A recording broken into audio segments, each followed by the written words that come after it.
So let's talk about the assignment, your project for Chapter 12.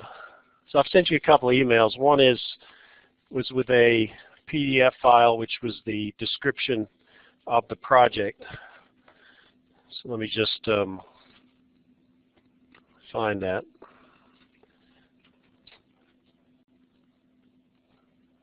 Actually, I don't know if yeah.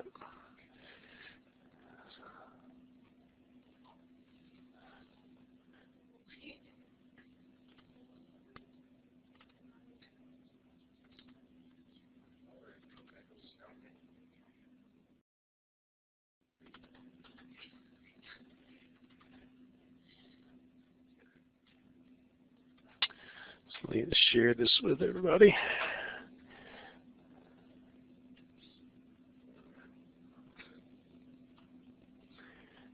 So this is a document that explains what to do or what you need to do. So I'll let you read through it.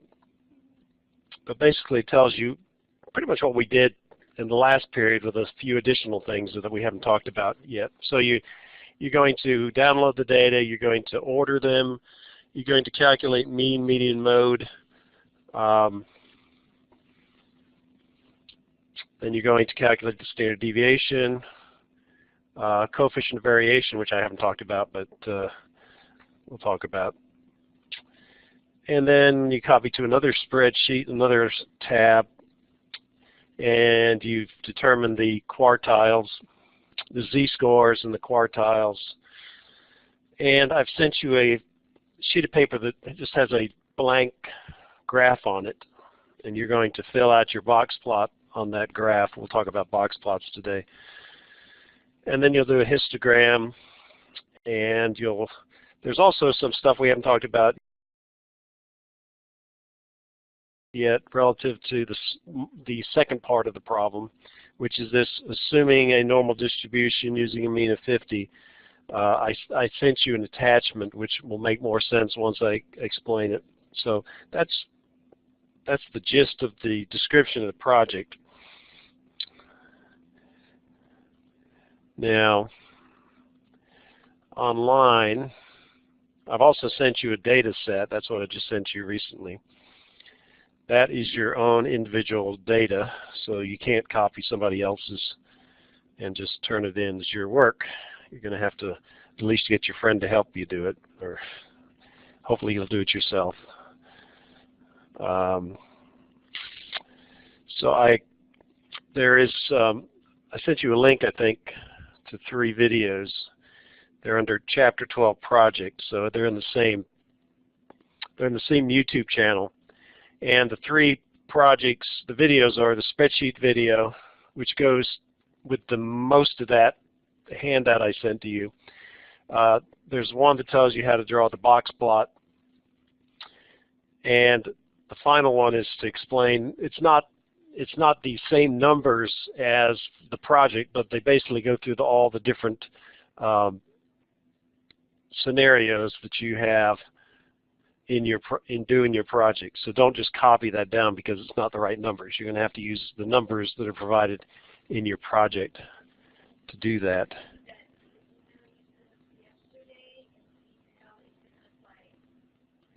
Yeah, the one that I sent you an hour ago is the data. So let me just show you what I've sent you.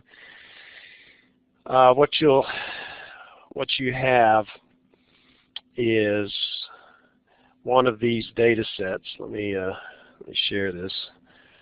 So on my computer, spring 2017. So you've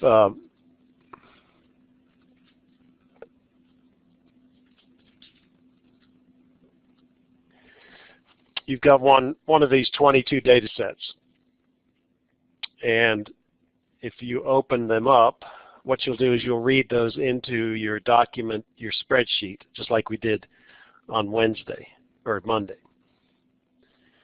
So that's the data that you'll read into your spreadsheet, and that's what you'll do your analysis on. Again, the video is a different set of data, but it's similar to it. It's similar enough that you should be able to figure out how to do the new set of data. So let's say, so you'll download it to your computer from your email, and then you will upload it to the spreadsheet. So what I'm going to do is I'm going to go to Google Sheets, and I've downloaded them because I have them all on my computer. But you'll know where the particular data file is. It's probably, for you, it's probably be in your downloads directory. So just like the other day, we'll do import, upload, select a file from your computer. Here are the data set, and here are my data sets. So what will happen is you'll download whatever number you got sent, and you'll double click it, and all we do is you just have to replace existing spreadsheet and do import. And what you'll get is your own individual listing of data, and you can see the data. So this is data set 1, so I'm not sure who has data set 1. There are 400 data points. They are numbers. The mean is going to be very close to 50, and the standard deviation is going to be very close to 5. Everybody has pretty much the same data, but there's enough different. I randomized. I did 400 randomly generated numbers that have a mean of approximately 50 and a standard deviation of approximately 5. So if you compare it with your friends, the numbers and everything should look pretty close to each other, but not exactly the same. Yeah, I sent you this. That was an email yesterday. It said it was a PDF file. Yeah. So that's the instructions. Then you can watch the video to see how the instructions go with the video, and then you'll read in your personal set of data into your spreadsheet. You can watch the video, do some on your spreadsheet, watch the video, do some in the spreadsheet. It'll guide you through the whole thing. This is the 4th time I've done it. Nobody's had any problems, so don't worry, it'll work. Okay. But like I said, your numbers, if you don't get a mean around 50 and a standard deviation of around 5, then you're doing something wrong. I don't know if I've sent you the link yet for the videos. You can, pardon me? I didn't think, okay. Yeah, so if you just go to my channel, which you should know how to get there, you can search for Chapter 12 Project, and it'll be on the playlist. Now, as far as the due date, originally I said the second class day after the break, but I think I'm not going to have covered enough material for you to do the whole thing by then. So it's probably going to be the week after that, but you might want to go ahead and you should be able to do all of the spreadsheet. The normal distribution stuff, we probably will not have gotten far enough to do that during the break. Yeah, so it's going to be past March 27th now. It'll probably be due the next week after that, because I just haven't covered enough material yet.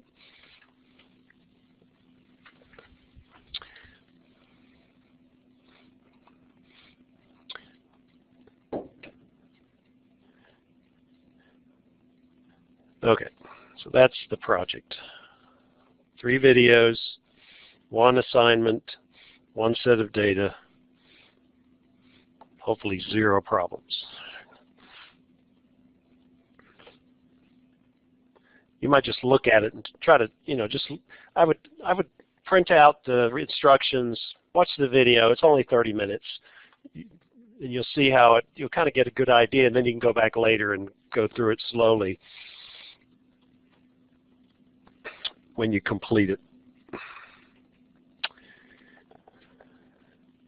Okay, so we finished talking about measures of dispersion, I think, so we're going to section 4 now.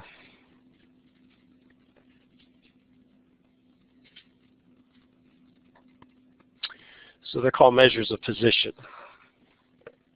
I think we'll get through most of this today. When we come back on Monday, we'll start talking about Section 5, which is associated with normal distributions. That's the last part of the project.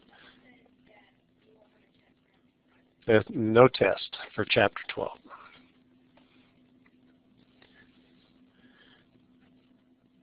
Also, just to put it in your calendar if you want to,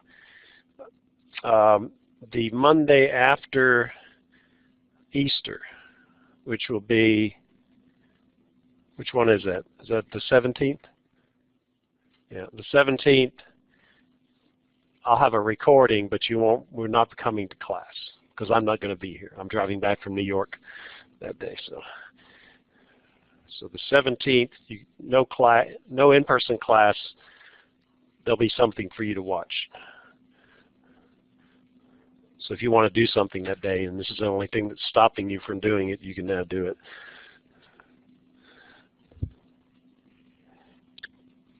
Okay, so the first measure of position is what's called a z-score. And to calculate the z-score, you take the value, you're in one of your multitude of values. You know, if you have 400 data points, you'll have 400 z-scores. You subtract the mean, and then you divide by the standard deviation. So that's what the other, so S is the standard deviation, X bars are the mean. And so what you'll end up with is numbers centered around 0, because if you have the mean, if your number is the mean, if your data point is the mean, the numerator is 0, so the value is 0. And if you're less than the mean, then you have a negative z-score. And if you're more than the mean, you have a positive z-score. And for most data, you're within plus or minus 2 z-score. So if you 2 times the mean plus 2 times the standard deviation, or the mean minus 2 times the standard deviation, that would have a z-score of -2 to +2. Usually 95% of the data in a normal experimental situation would be between those values.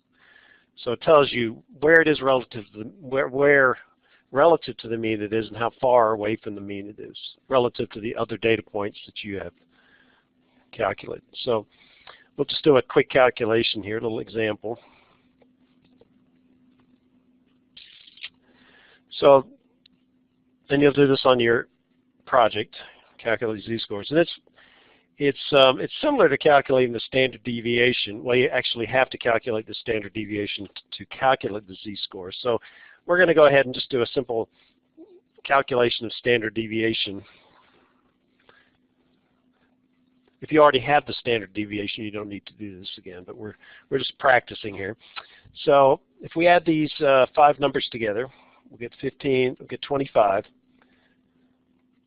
So I'll say the sum here is 25, and therefore the mean is the sum of the numbers divided by the number of numbers, which is 5. 1, 2, 3, 4, 5. So the mean is 5. X bar is 5. So we have that piece of information. Now, actually, right now we're using that to calculate the standard deviation. So in the standard deviation, we take the data value minus the mean, and in this case it's -3. 2 minus 5 is -3. The next one is going to be 3 minus 5, which is -2. This one will be 0. This one will be 1. This one will be 4. So those are the deviations. And then we square these numbers. So you get 9, 4, 0, 1, 16. So those are the squares of the deviations. And then you add them together. So we sum them, and you get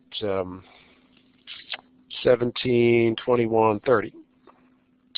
So the sum of the deviation squared is 30, and therefore the standard deviation is the square root. So remember, it was the sum of the square of the deviations divided by n minus 1. So The numerator we've already just figured out in the previous step, so it's 30 divided by 5 minus 1. 5 is the number of data points. And if we do that on our calculator, I think we get 2 point something. 30 divided by 4, take the square root. So I get 2.74. So that's my standard deviation. Okay. So we need that for the z-score. So now we have everything we need for the z-score. We have that. We have the standard deviation. So now we'll actually calculate z-scores. So we have a similar type table. You have the data, and what I'm going to do is 2 columns that say the same thing. I'm going to do the calculation here, and I'm going to put the number there. So you take the data point minus the mean divided by the standard deviation. Take the data point minus the mean divided by the standard deviation. And you do that for every entry. You can see why this is something a spreadsheet is ideally set up to do. So the number in the parentheses is the deviation, and then you divide that by the standard deviation. So we get -3 divided by 2.74, which, ooh, that's not right. I multiplied it. Divided. So I get -1.09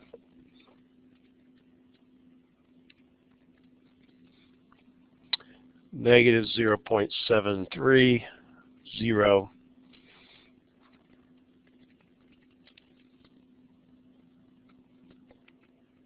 0.36 and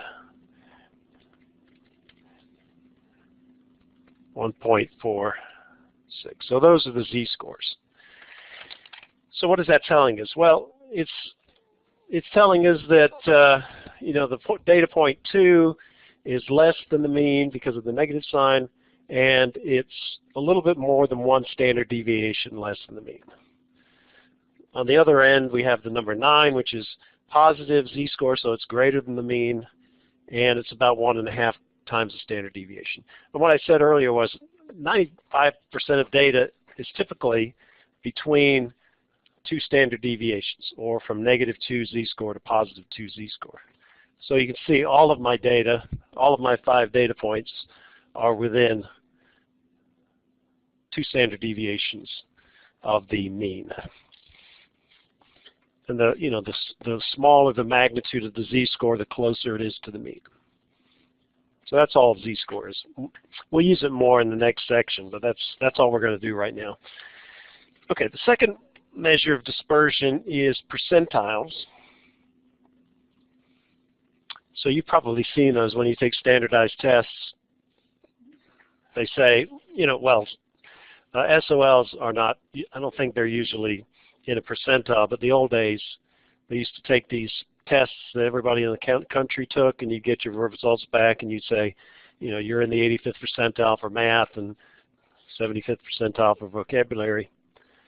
And the higher the percentile, the better you were in those particular subjects. Or like my height, sometimes you do heights and weights in percentiles. Like I'm in the 99th percentile of height.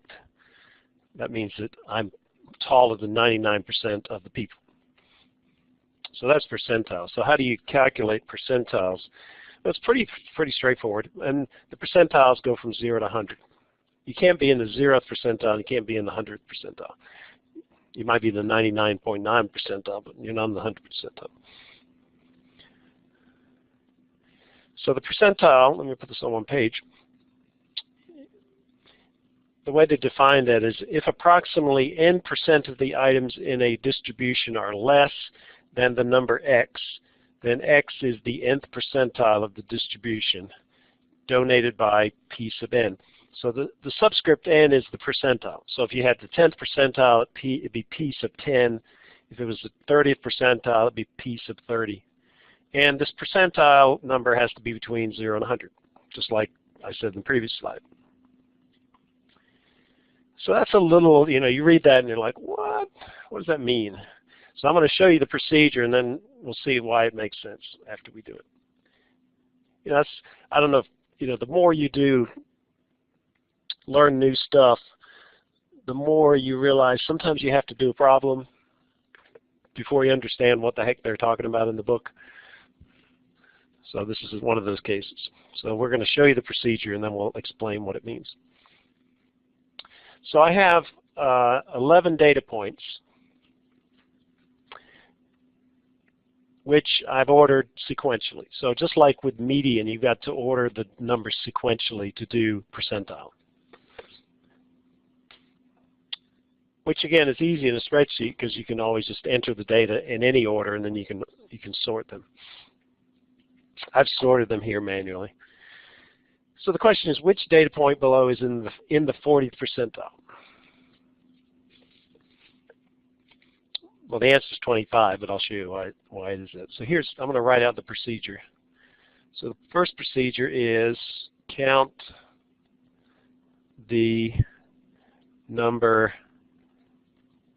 of data points. So you just have to look at your data and write that number down, which I'll call n, say. So n, so I go over here, 1, 2, 3, 4, 5, 6, 7, 8, 9, 10, 11. Oh, no, number 2, multiply n by the decimal equivalent of the percentile. So what's the percentile? It's the 40th percentile. So we take 11 times 0.4. So that's the decimal equivalent of 40%. You multiply that together and you get 4.4. And then what you do is third step is you go to next highest integer. So what that is 5. So it's 4.4. The next integer you're going to run into is 5. So we can say, therefore, the fifth number in the list is the 40th percentile. So we go over to our list and we go 1, 2, 3, 4, 5. So 25 is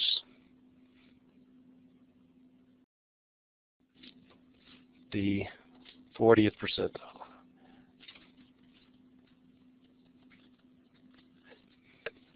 Now, one question that was asked yesterday was, well, what if you multiply step 2 and you get an integer?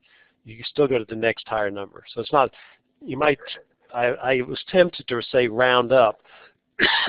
That works except for every case except when the result of part 2 is an integer.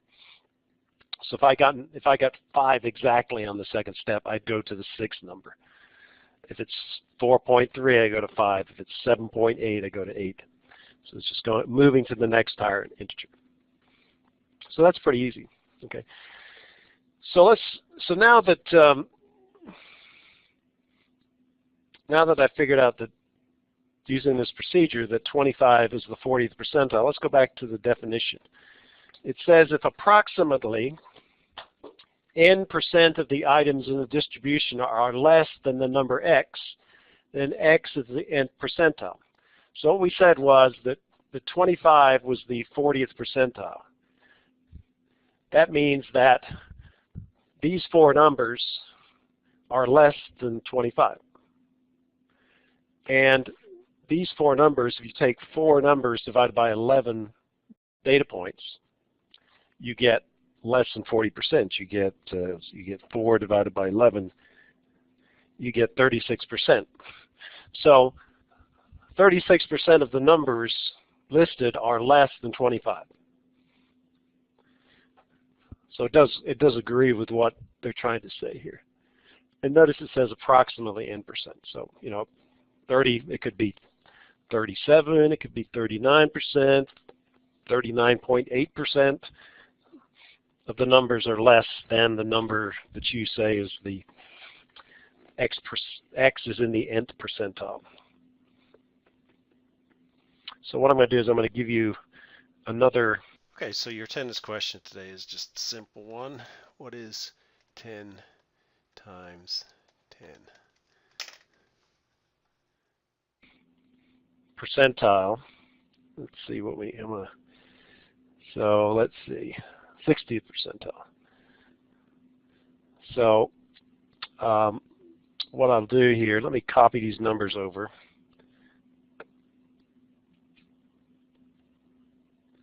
And I'll leave up the previous problem so you can use that as a basis to figure out what the next one. Okay, so here's the question. So what number is the 60th percentile?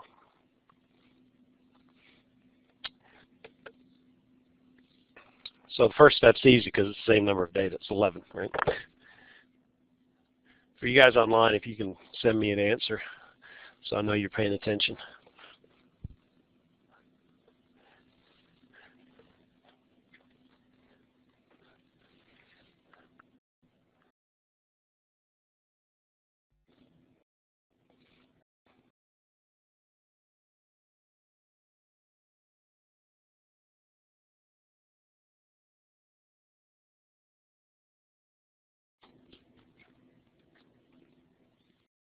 So what I want you to, for online, if you can just tell me what number is associated with the 60th percentile.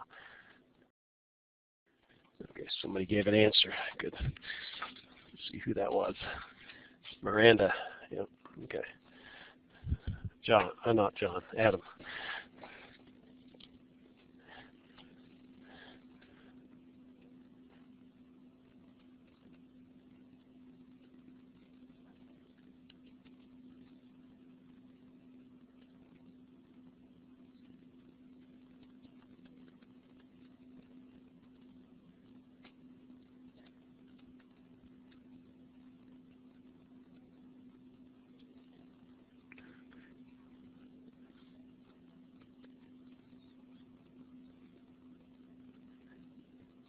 So the answer is 36. 11 data points, 60th percentile in decimal form. You get 6.6. You round it up to the 7th. So it's the 7th number in the list, which is 36. So what would be the advantage of doing this compared to z-scores? So there's the z-score. There's the percentile calculation. So what do you think? Well, which is easier to do? For the percentiles, because it's kind of like mean versus median. Mean, you have to add all the numbers together, divide by the total number. You got all that math to do. When you have median, you just order the numbers and then count. So the same is true with percentile. You basically just have to order something and then count numbers. So it's simpler. That's the main advantage. Okay, so let's do one more. So I'm going to move that back here. And let's copy the data over. I'll just drag the data over. There it is. There we go.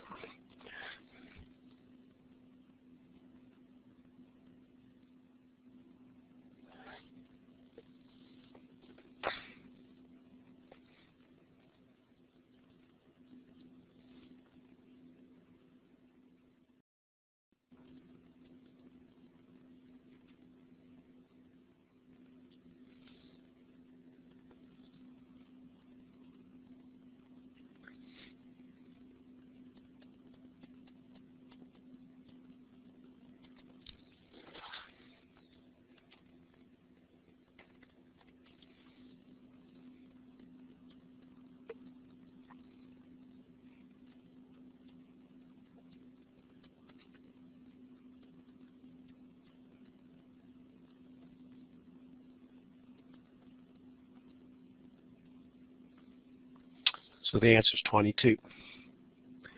So it's you end up with 3.85. You round up, you move that up to a 4. Fourth number in the list is 22. So if all things are that easy, right? Okay, there's also things called deciles, and really the decile calculation and the percentile calculation are exactly the same, because the first decile is the 10th percentile, and the second decile is the 20th percentile. It's kind of like, it's kind of like going from centimeters to decimeters to meters. They're just a factor of 10 different. And so it's just, it's just kind of like if I want to break up my data into 10 parts, that's going to be a percentile every 10 units. So if somebody asks you to do the 5th decile, you just do the 50th percentile and write the answer down. Do the same procedure. So that's the only difference. So I'm not even going to work one of those. That's too easy. Now the quartiles, does anybody remember doing that? Do you remember back in the days, a long time ago, right? Yeah. So the quartiles are used for box plots. And the quartiles, we don't use the 25th percentile or the 50th percentile or the 75th percentile. We actually do use median in that case. So it's not exactly the same. It just says quartiles divide the data into 4 approximately equal sized parts. Whereas for deciles, we just convert them to the corresponding percentile.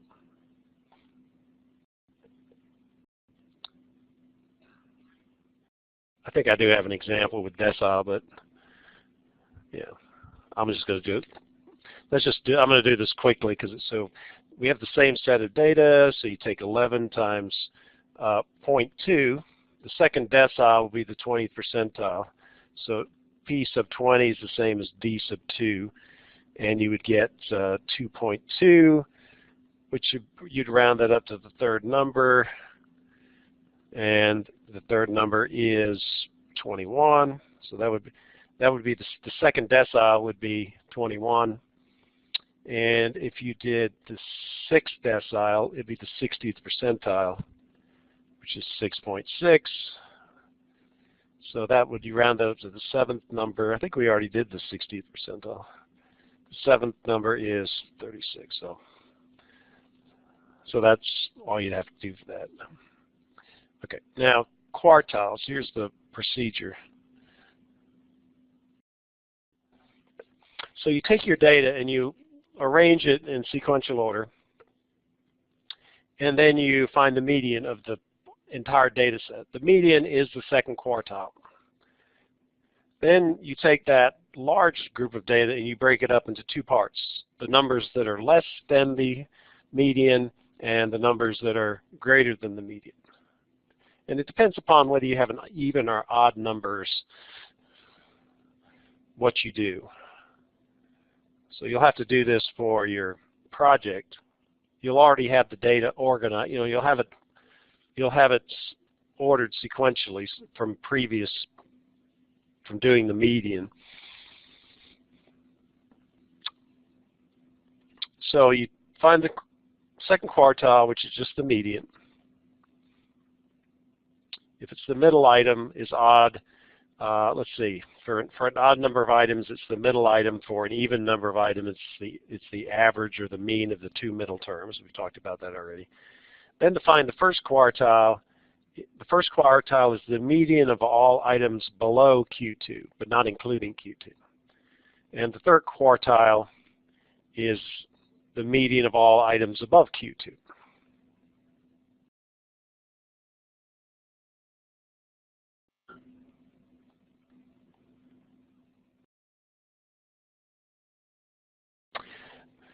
Okay.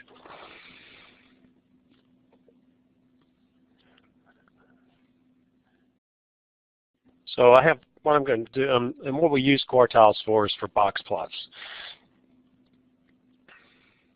Now, for about 18 years, I pretty much exclusively used histograms to look at data. And then I took a class, one of the last years when I was working for Westvaco, and it was called, well, there's this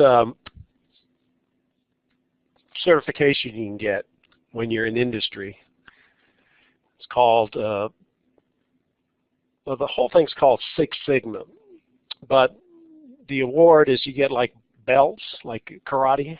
So you can get a green belt, you get a yellow belt, and a black belt, and the black belt is the highest honor. And they talk about this kind of stuff, statistics. And so I did the first thing. There were other people that spent a lot more time, got their higher degree belt. And during that time, I was introduced to the box plot. Up to that point, I was not really that much interested in box plots. So I'm just going to show you something, just to show you that this is, you might think, is this something that I learned in 7th grade or 8th grade, and is it really useful? And the answer is actually yes. So let me just prove that to you.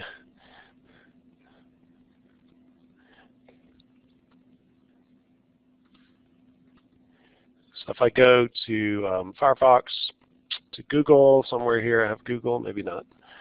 Okay, so there's Google. And I'm going to pick images. So there's a couple of main software packages besides Excel that you can use for analyzing data. One's called Minitab. And Minitab likes box plots. So as you can see, when I search for that, you get all kinds of box plots. Oh, here's a nice one here. Box plots.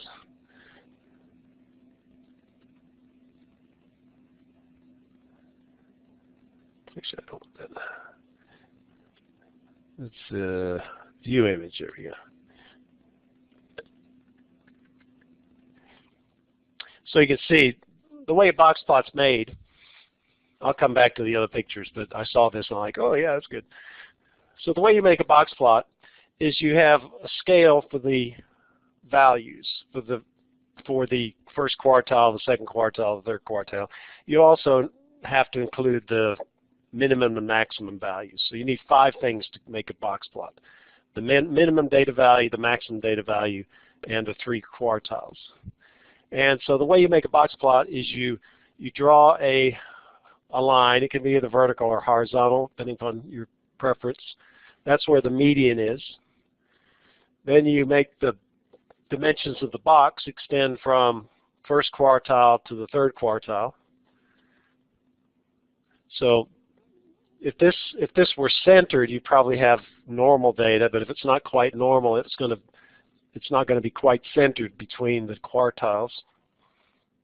And they're saying between the first and third quartile are 50% of the values that you measure. And then the minimum is out here and the maximum is out the other side, and that gives you the extent of the data. So it kind of tells you where the center of the data is. It gives you an idea of the dispersion. Most of the data, half of the data, is within that block. So anyway, that's the box plot. You guys have seen that before. Let's go back to the previous thing here. So let me just randomly go through here and find one. We'll look at it.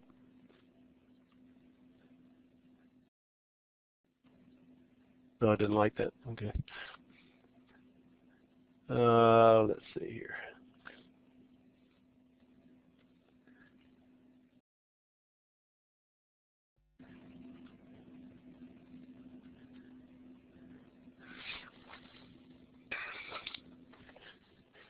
So what we see is that this particular axis is just describing what each box is associated with. So it could be different trial conditions, like Monday, Tuesday, Wednesday. It could be different kind. Let's say, I saw the tobacco thing, so I'm going to use tobacco as an example. You're a researcher for the tobacco company, and you're looking at sales levels. How many packs or cartons of different brands am I selling per month or something like that? And so, this might be Marlboro Light, and something else, Camels, I don't know. I don't smoke. It's just because I worked at Westvaco and they make paper for cigarettes. So what you could then, this scale is showing you the actual thing you're measuring, which might be sales, or in this case, thickness. Thickness of what, I don't know, because it doesn't say in the picture. But you can see the box plots, and what I would see from this is obviously this has a higher thickness, and this one has the least thickness. You can also see that the variation in thickness of this particular setting of 35 is much less than the spread here. And the fact that there's no overlap, so this data does not overlap with that data, you probably feel pretty confident that that's a real difference. If the numbers, if the box plots were kind of like this, where they were overlapping, so even though the means are different, because of so much overlap, you'd say, well, I'm not sure if those things are really that statistically different or not. So those are real box plots, real life.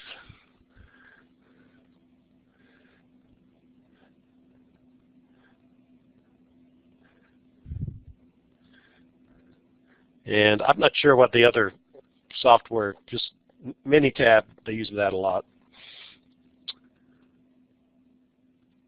Here's a little side lot of cigarettes. I'm not going to ask if anybody smokes in here, but so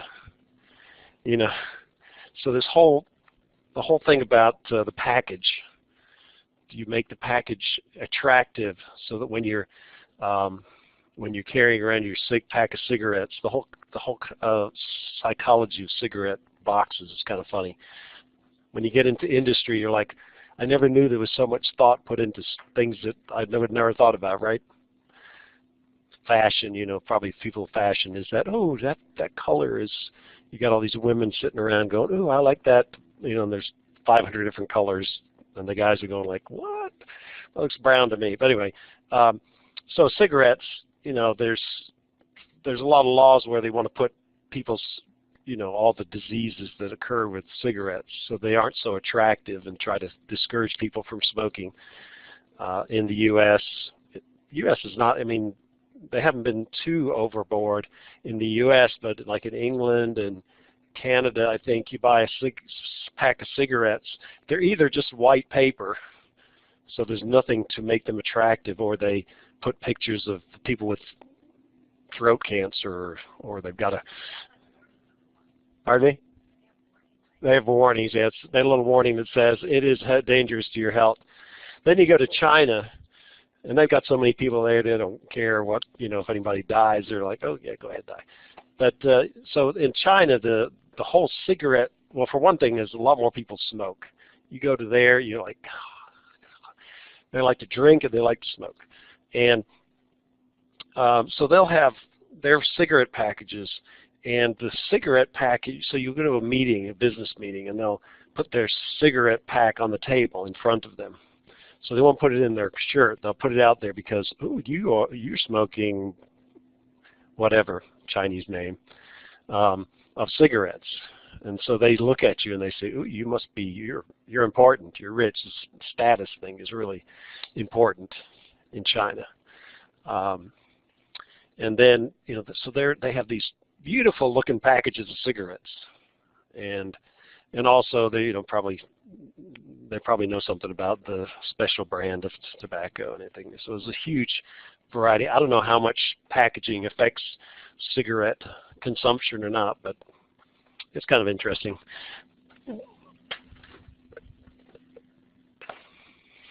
Oh, so I was talking to another guy yesterday who does smoke, and we were talking about the taste of the cigarettes, like wine.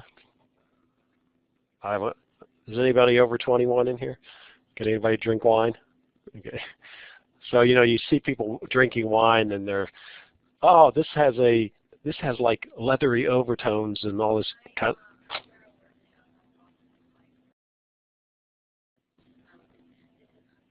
Yeah, I know. Like what? It just tastes like. I don't like wine, so but it's funny how you read about people tasting. So the same thing was with cigarettes. You know, that, oh, that has a oaky flavor or whatever. I don't know. And so even the paper you make for cigarette paper has to have certain requirements so that the odor from the paper doesn't seep into the tobacco to cause it to be tainted. So anyway, so what we're going to do is we're going to see how far we get. We're going to take this data, which is the founding date of wineries in Australia. And don't write all these numbers down. Okay. And I did this yesterday, so I'm going to skip over having to figure out. I'm not going to enter all these numbers manually. I'm going to go to the data that I have already.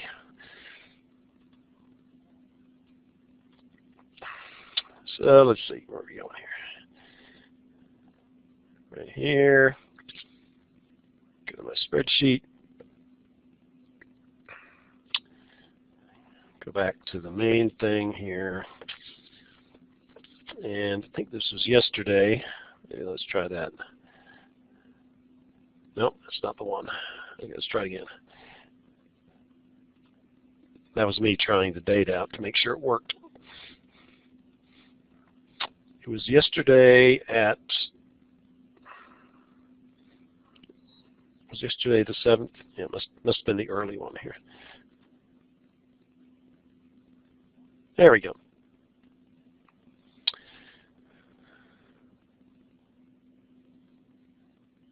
So I'm just going to show you the results. So what I did is I read the data into the data that was in this page, which is not in numerical order, and I read the data into a spreadsheet. And then I ordered it according to year. And then I had a column next to it which went from 1 to 40. There are actually 40 data points. So that's the first step. You order the data. You put some numbers next to them so you know whether you have an even number or an odd number. So what I did was I said, okay, I've got 40 data points. That's even. So when you have an even number of data points, to get the median, you take 40 and divide by 2, which is 20.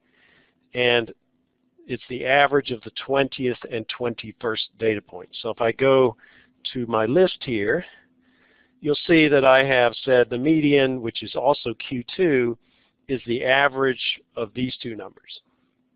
So my Q2 is 1947.5. Now, so when it says you want to find the median of the numbers less than the original median. So what I'm looking for is years that are less than 1947.5. So that would include 1947, which was used to make this calculation here. So I have 20 data points now. So it's an even number again. So to find the median of the lower section, I take 20, it's even, I divide by 2, which is 10. So the first quartile is going to be the average of the 10th and 11th number. So I take the 10th number, add it to the 11th number, divide by 2, and I get Q1. Likewise, if I go to above the median, I have 20 data points above the median. And so I start here, the 21st data point. I go to the 40th data point. And so I could count 1, 2, 3, 4, 5, 6, 7, 8, 9, 10. And so I take that number, the 10th and the 11th number, just like before. So this is the 10th number in the upper part. This is the 11th number. So the third quartile is the average of those two numbers. And I get 1975.5. And then the final two numbers I need is the maximum, which is 1983, which is at the top of the list, and the minimum, which is 1860. So with those 5 numbers, what I can do is I can make a box plot. So let me do that. And there's a video that shows you how to do this again. So, you know, I'm not going to don't worry if you don't get every little last detail. You'll be able to check it out later.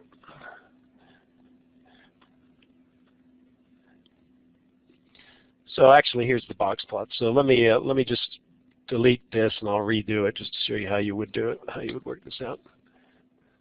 So just like I showed in the previous slide of the example, you have one axis that has the data numbers on it. The other axis, if you had more than one box plot, you'd stack them. But I only have one box plot, so I don't have to worry about anything here. And so you plot the 5 points at some y value that just looks like it'll look nice. So my minimum value is 1860. My maximum value was 1980 something. Was it 1980, or let me go back to my data because I can't remember. So 1860, the maximum was 1983. So let's put that in there. So then you put that, just put a little dot, 1983. So here's 60, 80, 83. So that's the maximum. And then I have the other two numbers, the quartiles, or the 3 numbers. So 1975-ish, 47, and 33. So let's see if I can remember that. 33, 47, 75. 33, 47, 75. I think that's what I said. 33. So this is 20, 40, 33 would be about there. 47 would be, that's 40. So 47 would be approximately there. And I've already forgotten what the last one was. 77. Let's go back and see if I remembered correctly. 76, well, close enough. 47, 33. Okay. You don't have to be exact because I'm just sketching things here. So at that point, once you have those 5 points, what you can do is you can draw a box that begins at the first quartile and ends at the third quartile. Then you can draw a line where the median is. And I'll move that just a second. Then you draw these little whiskers on the end to show the extent of the data, and you're done. So that's all a box plot. It's pretty easy to draw. You don't have to say what these are because by convention, this is the minimum, this is the first quartile, that's the second quartile, that's the third quartile, and then the maximum. So that's how you do box plots. Again, it's easy to make because you're just ordering data and counting. And there's the homework for section 4. So that's due Wednesday after break.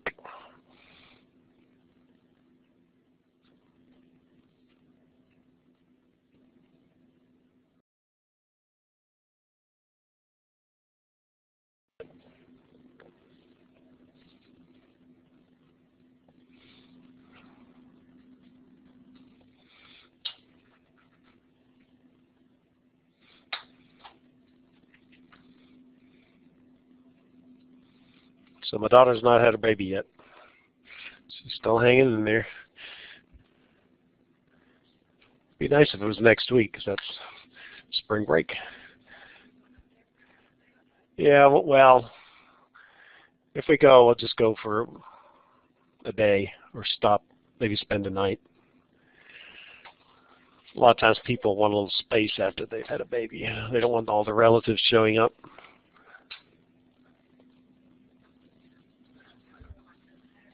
So is anybody doing anything during break? Any fun stuff? You're going to the Bahamas? You'd like to go to the Bahamas?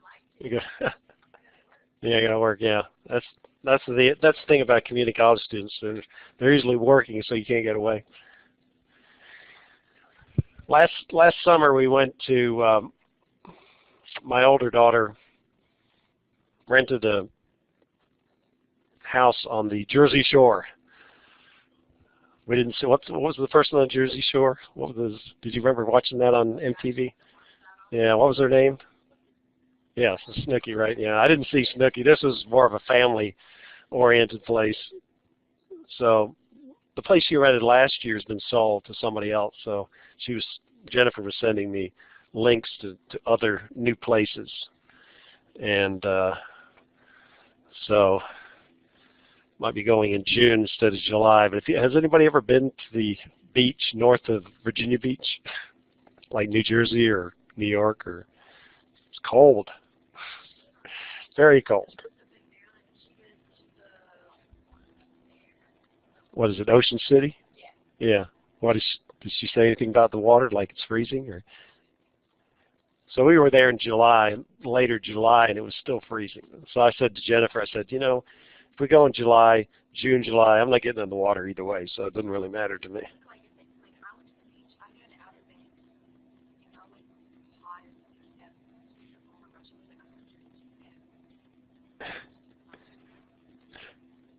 So I might have told you this before, but my younger daughter, when she was in high school, they had the marine biology class at Allegheny High School, and one of the perks of it was you got to go to the U.S. Virgin Islands, which is near Puerto Rico, and the water. So we ended up going. We've been 5 times since then, and ever since we haven't been back to a normal beach except last year to New Jersey, and it was so cold, but it's so nice. So the water is this beautiful blue color, and it's in this the way the island's shaped on St. John is you get waves that are like this. You can just lay out there and it's 80 some degrees, and you see these fish swimming around, and there's turtles, and it's just, I don't know if I'll show you a picture here of what the island looks like. It's also really expensive to go there now. It used to be cheaper, but because of the place, but I'll show you a picture. Just so I don't want to make you jealous or anything, but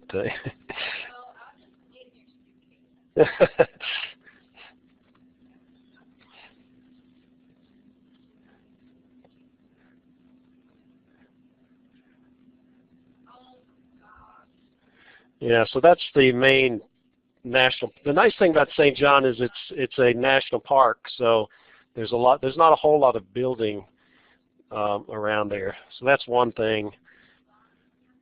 Yeah, we fly from Washington. If you fly in the summer, you can fly from Washington, Reagan to St. Thomas, and it's probably around $400, which is not bad. It's hot. I mean, it's hot in the summer, but it's not that much hot. It's not any hotter than it is here. And there are some places that you can rent for. There used to be some places that you lived in these. I'll show you a picture. Unfortunately, they're not open anymore because they were leasing the land, and then they stopped leasing it. But you could spend. So they were like these camps here, and so you'd sleep in these places. So it was like a screened-in porch, and you had beds and stuff. And in the summer, if you belong to the national park, like Friends of the National Park, they give you a 20% discount. And in the summer, the low rates were you could stay for like $60 a night. So $400 for airfare, $60 a night. Yeah, no. Anyway, that would be bye. You too. Okay, back to reality here. So we're going to the next section. So after going, okay, there is a second attendance question today. There's a second attendance question today, and just like the first one, it's pretty simple. What is 24 divided by 3? Okay. There, it's hard to go back to waves that beat you down and cold water, and it was surprisingly how cheap you could actually get by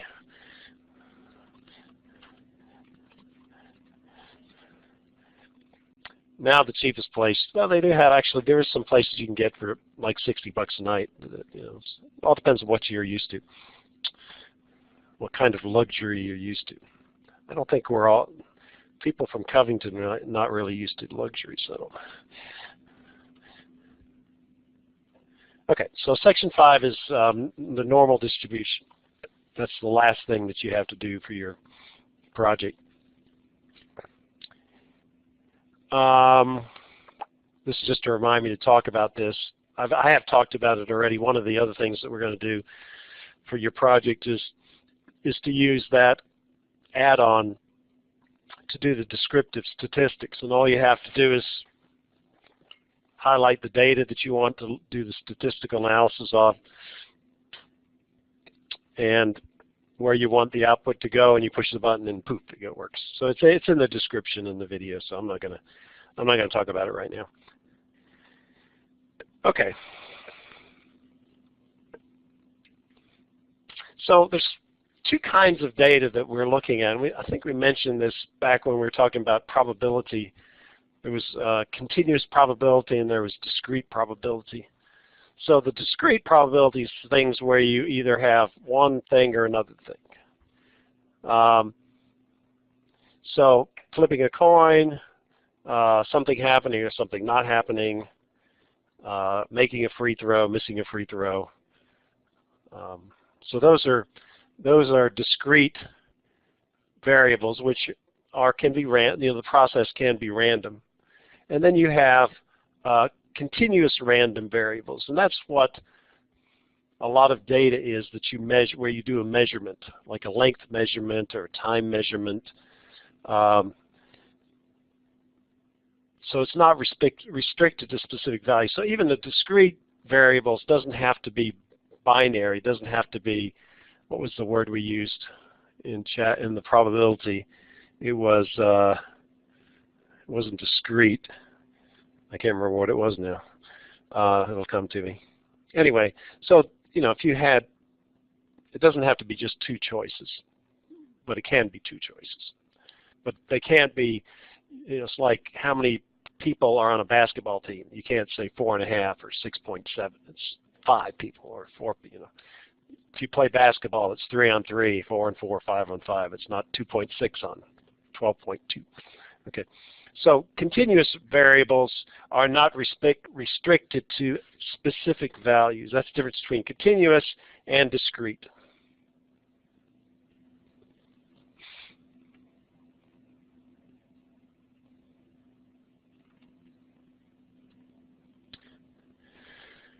So let's look at this and see if we can figure out which are they ones that are going to have discrete answers or continuous answers. So the number of heads you get tossing a coin 50 times, is that going to be discrete or continuous?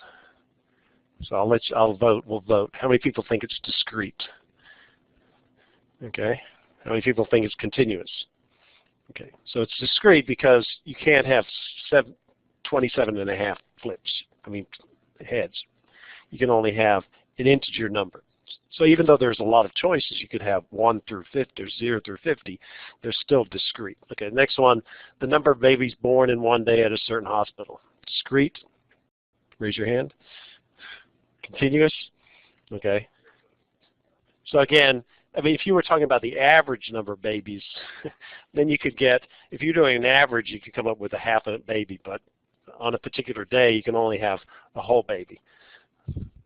The average weight of babies born in a week. So there's two things there that would make it not discrete because it's weight. Now, if you have a digital scale, you're going to get discrete numbers, but it's only limited by the accuracy of the scale.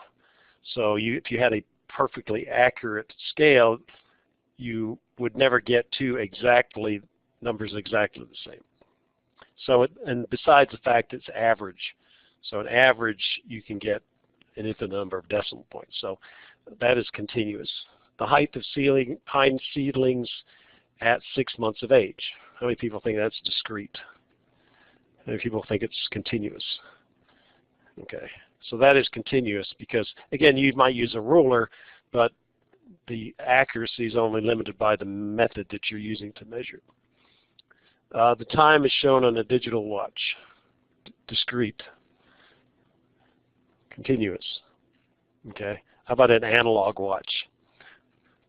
So if you have one that has a hand on it, that would definitely be continuous because, again, well, maybe that's not true. Well, it depends on how the mechanism works in the clock. But anyway, so for that case, because there are a fixed number of entries, and it's going click, click, click, it's flopping over, that would be discrete. Time is continuous, but the numbers that you would have on a clock would be discrete. And then it says the time is shown on a watch with a sweep hand. Now again, that depends on how the gears work. So you might theoretically have discrete. They want you to say continuous, but if you actually think about how a clock works with gears, I guess it has to go through every position. So I guess it would be continuous, even though it might go tunk tunk tunk tunk. It will move between the two parts, so it'll take on every value. So that's a continuous example of continuous. Okay. Now, if we look at data, a lot of data follows a predictable shape, and it depends upon how many data points you're testing. So if I were to, if I only have 5 data points and I make a histogram out of it, it may not look like a bell shape. Your data that I've given to you should look like a bell shape because it is a normally distributed set of data. So when you do your histogram, it should look kind of like a bell. So it says, so a normal curve is a curve that looks like a bell. So a normal curve or a bell curve, that's the same thing. And a normal distribution is any random variable whose graph has the characteristic shapes of a normal distribution. So that's kind of, it leaves you a little bit open to interpretation. Where does it become, at what point does it not have the characteristic shape of a normal curve? So that's somewhat arbitrary or individual, whether you look at it. So any data can have a normal distribution. There is only one standard normal distribution. It's a mathematically described curve that looks like a bell curve, but it is for every position horizontally, it has a specific exact value. So what we do a lot of times is we take data which looks like it's normally distributed, just because it looks sort of like a bell, and then we'll impose the standard distribution on that experimental data to answer certain questions, which is what this section is all about. The kind of questions we may ask is, if I do a test, like an IQ test, on 100 people, and I get an average of 100, and I get a standard deviation of 15, so that's doing the experiment. The question I might ask is, well, what percentage of students have an IQ between 80 and 85? How do I answer that question? Well, what you do is you take the experimental data, you calculate the mean and the standard deviation. From the mean and standard deviation, you can use that to then use the normal the standard normal curve to predict the percentage of values that you would expect between between a range of numbers. We're not going to use the mathematical expression for the curve. We're going to use a table which summarizes the data. There's also Excel. There are Excel functions that would do the same thing. We're not going to learn how to do that. We're just going to learn how to use a table to answer these questions. So that's kind of, if you look at that data, it's not a standard normal curve. And your data for your project will not be a standard normal curve, but it will look something like that. So it has that shape to it. Looks like a bell. What it means is at the ends it kind of slowly increases, and then it increases rapidly, and most of the data is in the middle, and then as you get further away you get less and less data. And the position of the data relative to the mean is determined by the z-score. So here we'd have a z-score of 0, which is right in the middle. Here we'd probably have a z-score of about 1. Here we'd have -1. Here we'd have a z-score of -2. And you go the other way, you'd have a z-score of +1, +2. So we use z-scores to figure out where on the normal distribution we are.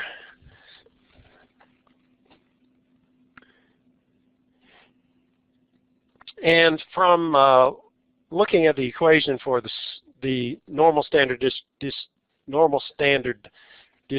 distribution, what we see, here's my bell curve, and if you go 1 standard deviation less than the mean and 1 standard deviation more than the mean, you have 68% of your data points will be within that range of, or z-score from -1 to +1. 68% of the data. That's exactly 68% for a normal standard distribution, standard normal distribution. For just a normal distribution, approximately 68%. And if you go to 2 standard deviations, which is here, z-score of -2 to z-score of +2, 95% of your data points are within 2 standard deviations of the mean. And then if you go to a z-score of -3 or a z-score of +3, 99 point something, 99.6 I think it is, of the data is within 3 standard deviations. So if you were to then take another sample that you haven't measured yet, and you got a number that was more than 3 times the standard deviation, you would think something's up, because that just doesn't happen. The probability of that happening is pretty small.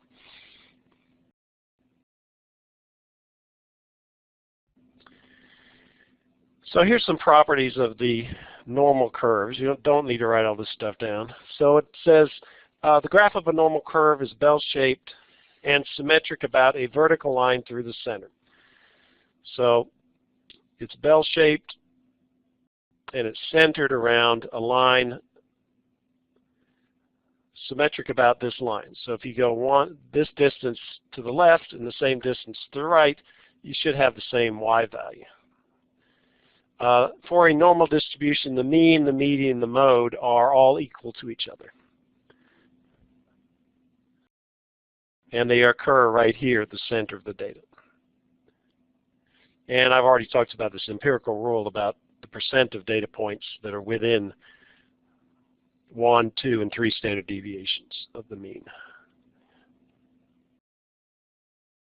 Okay.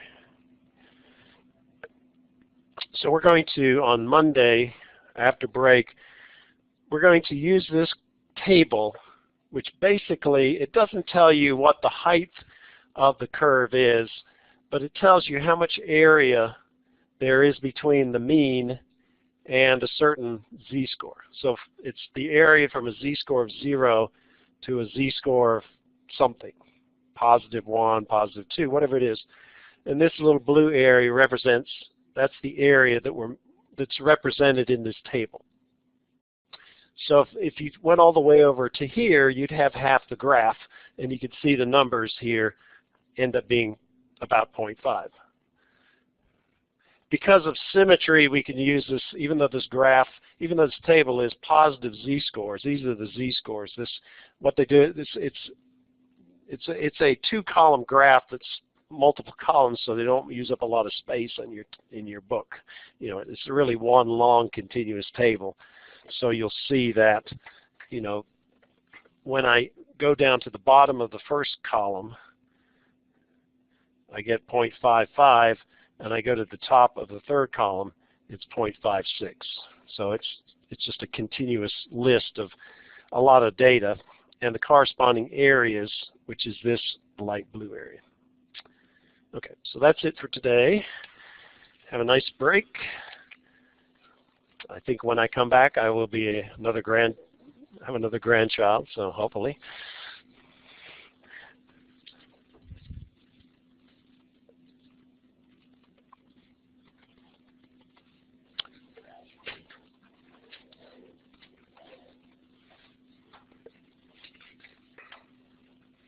And let me just check if I've got everybody here. Got to get Justin. Justin late. Or is that just in time?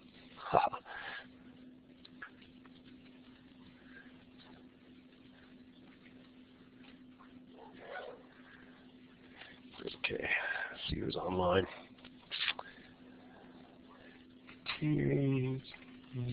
Miranda Thomas.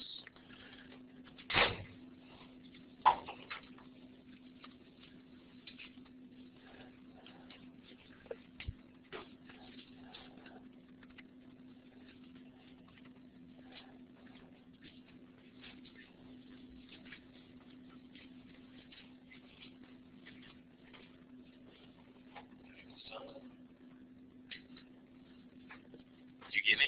Yeah. Alright, and I have some homework for you. Okay. 11.5. Alright, so the 12 point stuff, that's the graph.